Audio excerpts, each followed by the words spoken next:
Greetings, salutations, and hello. I'm back.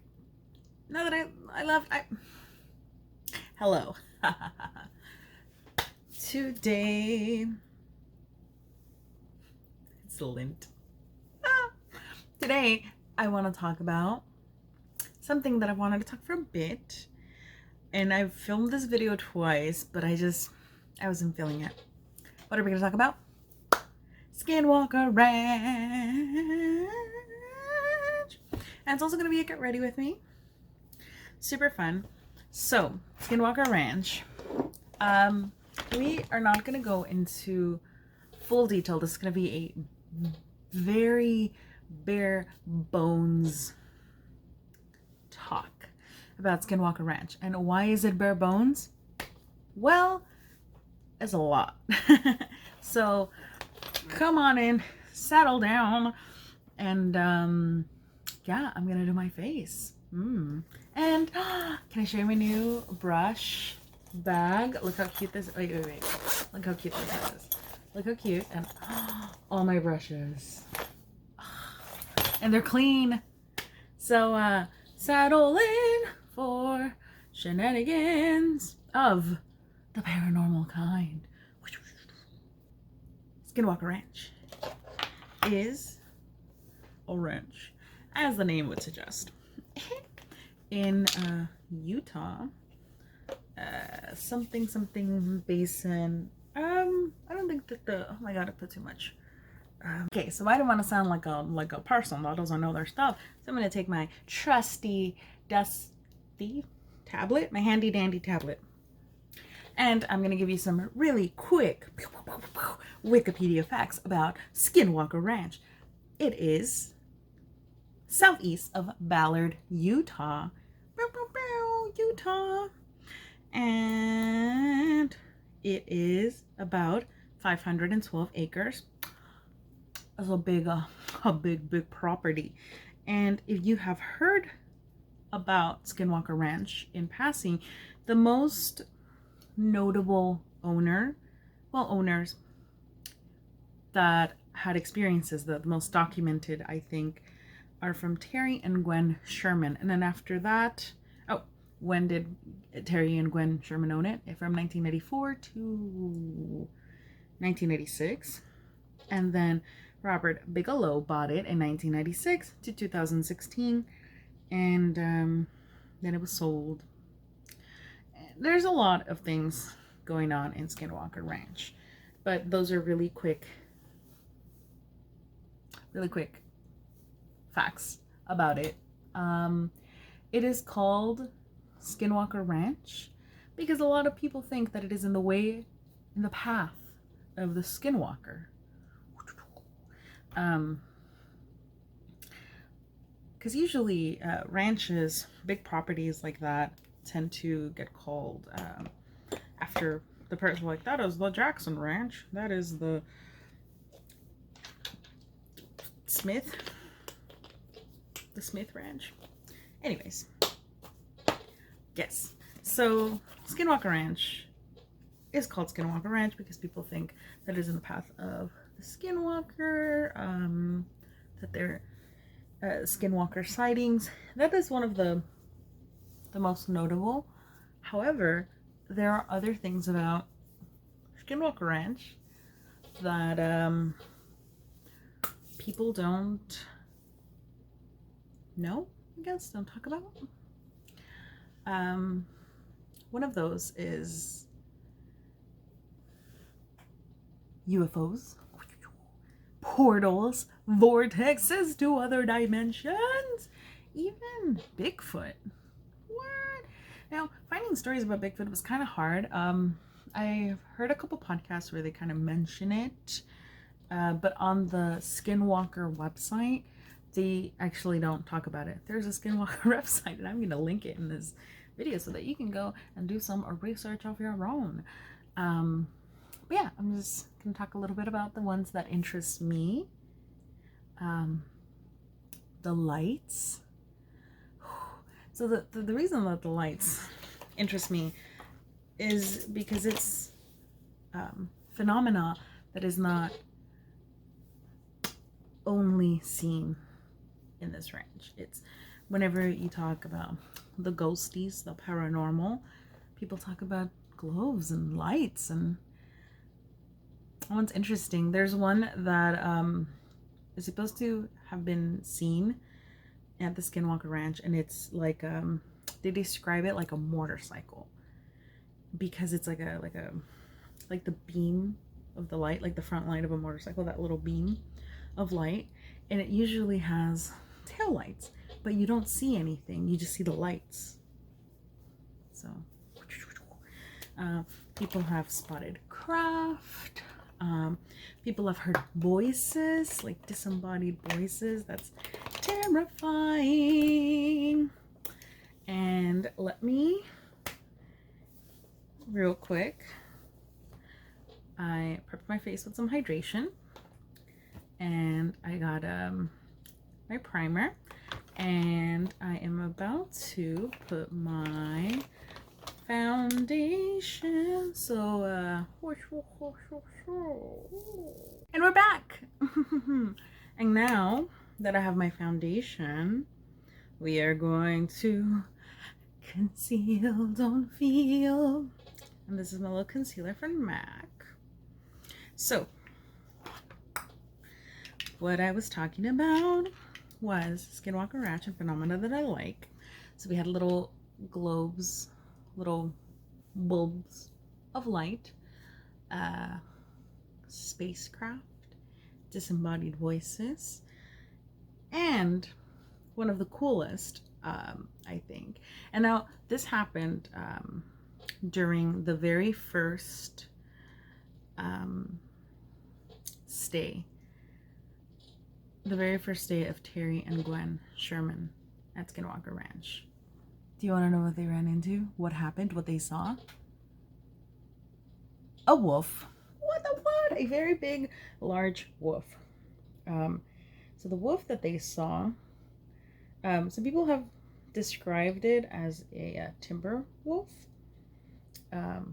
Very big, very large creature that was apparently bulletproof. That is one of the stories, that this creature was bulletproof.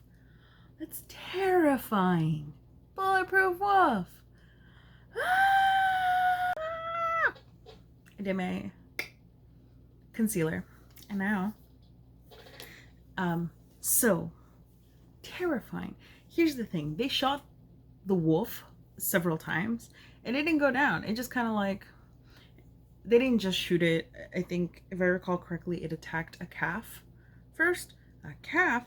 Well, you see, Terry and Gwen Sherman bought this ranch for cattle. The ranch didn't come with cattle. They were going to race cattle. That was going to be their thing. And they had already moved in a few of their cows, their moo cows. And there was a small calf, and this wolf showed up.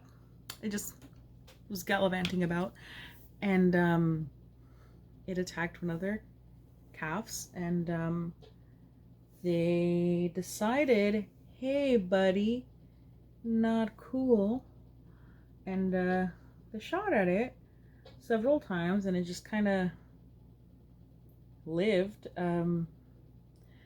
One of the things was that one of the shots managed to like get a chunk of the wolf's flesh off, and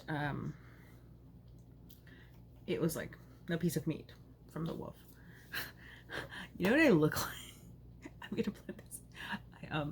You can't tell, but I have red hair, and I kind of look like Lionel from Thunder, Thunder, Thundercats. Anyways, back at the farm. Yes, so you might be wondering, well, why is it significant that a piece of flesh fell off of this creature? Anyone shoots at something big enough for long enough, you're bound to get some flesh. That is correct. But what was significant about this piece of flesh, the flesh, was that it smelled rotten. They described it as a rotten like this meat had been there for a minute. And that's an interesting factoid, because what's the name of the ranch again? Skinwalker Ranch. One of the things about folklore regarding skinwalkers is that, well, there's a couple. Some people say they transform, and other people say that they transform by using the flesh of dead animals. So if this was a skinwalker that attacked them, then it would have made sense for the flesh that came off to be rotten or putrid, because it would have been flesh from an animal that the skinwalker was using to parade around as a wolf. But, you know, I'm not an expert. How does this look so far? Should just keep this. This is a look. A look. I don't know what that was. All right. So now I am going to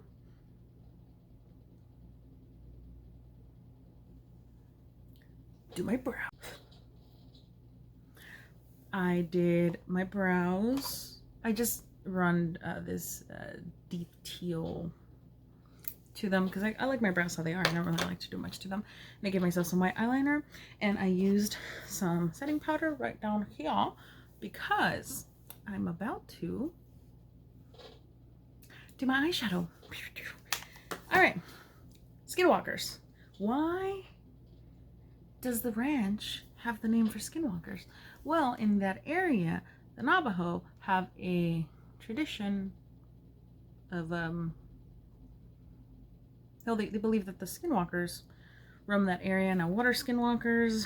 Some say shaman, witches, people that possess the magical ability to transform and hunt. I don't know 1000%, but if you'd like me to do a video on skinwalkers, leave a comment down below, and I will do my research, and I will not look like a fool when I come to you. Well, I mean, I might look like a fool because, like, it's kind of my MO, but I'll be a little less foolish. So, the cool idea thing is that if that wolf interaction that they saw was real, and if that flesh was rotten, it could have been a skinwalker or a zombie wolf, or one of my more favorite theories regarding this, it could have possibly even have been a time-traveling wolf. What? I know, but here, let's get to the woo.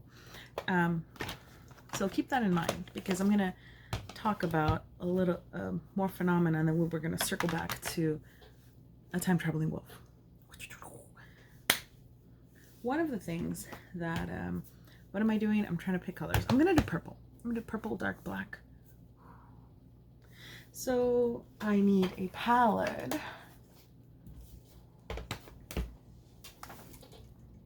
This sexy palette, I love it. Okay, so we are going to do a purple look, and I'm going to talk about vortexes. So like I mentioned, let's recap. We have bulbs of light,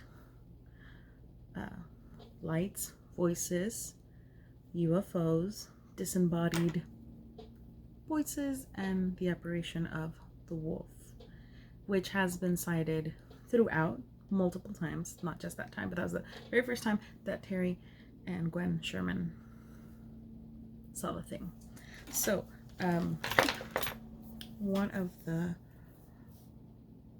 the things is that people have seen like a vortex in the sky,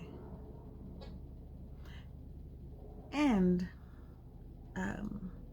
some people think that Skinwalker Ranch is actually a point where different dimensions converge. So it's a portal that is open, and that is why a lot of phenomena are experienced here. So, phenomena that are experienced there due to this conversion of points, of dimensions. Now, one of the things that people have claimed to have seen at Skinwalker Ranch have been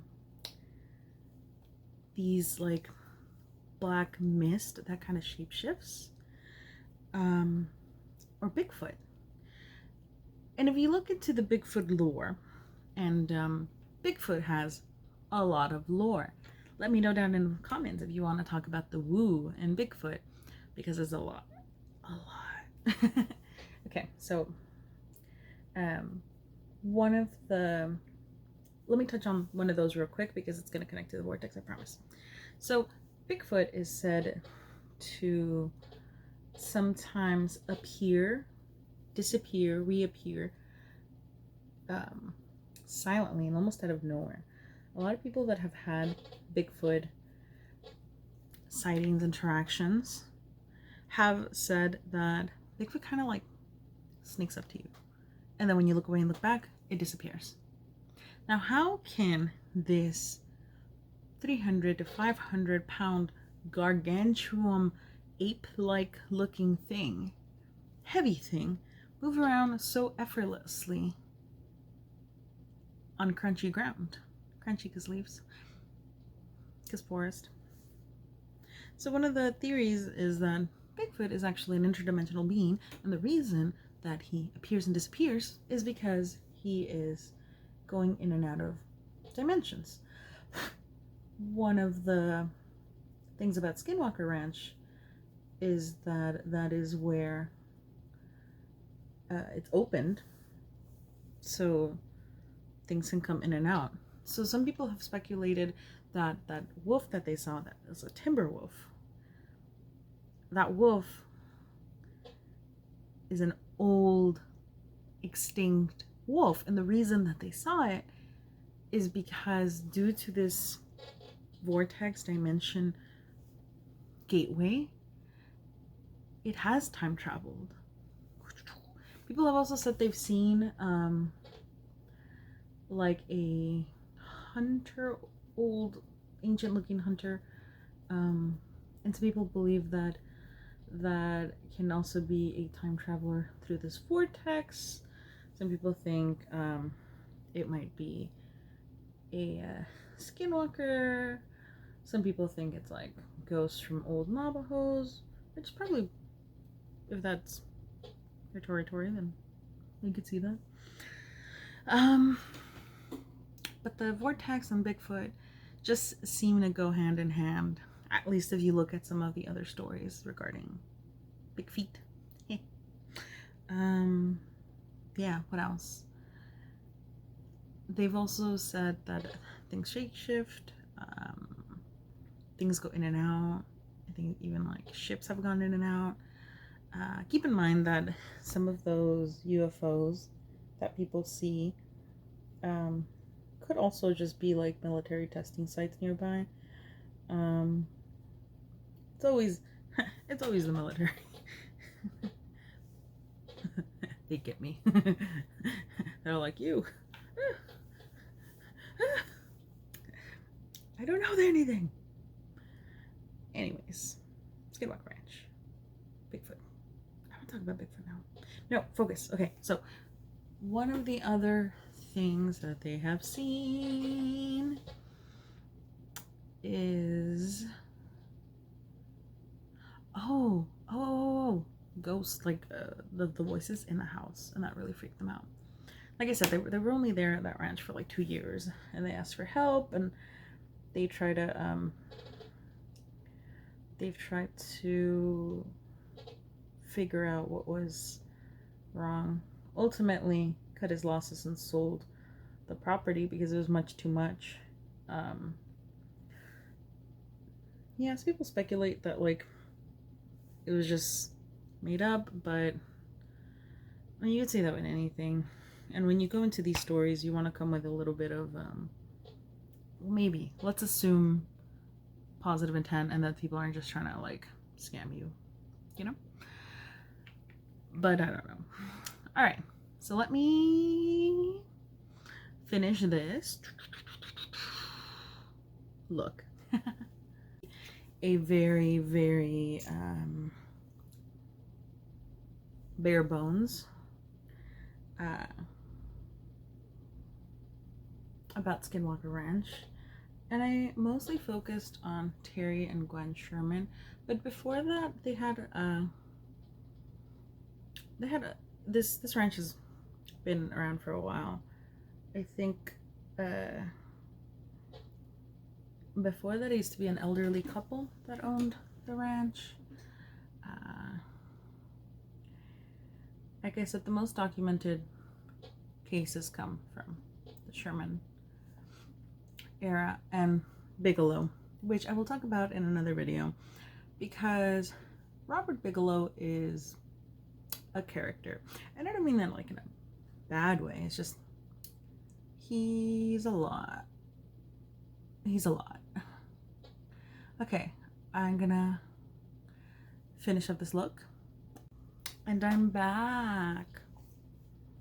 I'm done. I didn't do anything too flashy today, but look at my big earrings. I made these to sell. No one wanted to buy them, so I'm just gonna use them because they're huge and dangly. So let's wrap up. This was a very bare bones minimum things I found interesting about the Skinwalker Ranch, mainly so I can get you possibly interested in the Skinwalker Ranch.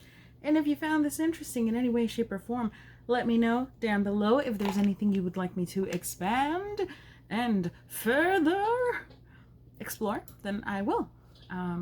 Let me know in a comment down below. What did you like? What did you not like? Do you like this look? Do you like my earrings? Are they a lot? Because good, that's what I was going for. Oh, real quick, just if anyone was curious or if anyone cares about the products that I used today, just for your edification.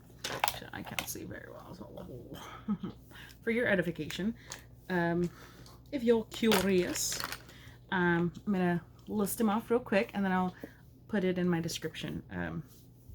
Tarte foundation in Tan Deep, the most concealer in, I forgot the color, white, solid white, and solid white. Shine Killer from NYX. The setting powder is also from Tarte. It's Smooth Operator. This is Clinique, a dramatically different hydrating jelly. Tarte, oh, I actually didn't use that too. This is from Benefit. It is 3D brow tones and is in deep teal. Oh, the lipstick that I'm using, I can't find it, but it's from Blackmoon Cosmetics and the shade is Sleepwalker. I touched a candle. I have a candle in it. My blue mascara is from Urban Decay Double Team, and I think the shade is Gonzo. Gonzo, yep, it's Gonzo. I don't think they make these anymore, so this is a little old. My setting spray is All Nighter. What else did I make? Oh, and the eyeshadow, the glitter, the top pretty little light glitter is from the You Make Me Happy palette from Kimchi. The bronze sort of sculpting that I did is from the Too Faced Life's the palette, Life's the Festival palette. And the black is actually from my chocolate bar palette, which I moved and I can't find. Oh, from my chocolate bar palette, which is right over here. she's a little done. I use it so much. Look, it's, I don't look at the mirror. It smells delicious. And of course, the pink and the purple were from the Lisa Frank Morphe palette. And yeah, that's pretty much it makeup wise. So if you like something, let me know, and if you don't, also let me know. Thank you so much for spending your time with me, and later gator, in a while crocodile, peace in the Middle East. You're a poet, you just don't know it, and bye.